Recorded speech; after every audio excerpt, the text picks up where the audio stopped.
Македонското етно село во Нерези повторно заживува. За неколку денови посетителите ќе имаат можност одблиску да доживеат македонската култура, преку престој во некој од 12 македонски куќи, секоја уредена типично по различно географско подрачје од државата, или пак во ресторанот во комплексот, да вкусат традиционално домашна македонска храна. Дополнително амбиентот е надополнети со занаетчиски работилници, каде гостите ќе можат да се запознаат со традиционалните занаати, карактеристични за македонското поднебје. Комплексот е реновиран, комплетно реуреден и така ние као скопјани, односно Скопје ќе добие една нова туристичка дестинација, односно старо нова туристичка дестинација.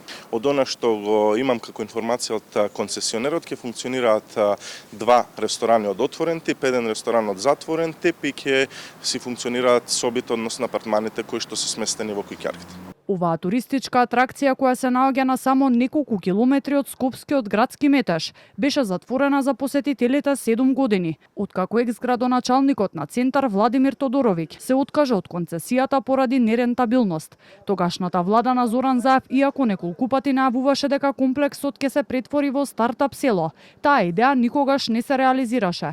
Сега, откако местото доби нов концесионер, предсвеченото реотварање во среда речиси се е спремно и етно селото повторно го добива стариот сјај, а на терен забележавме дека се прават и последните подготовки.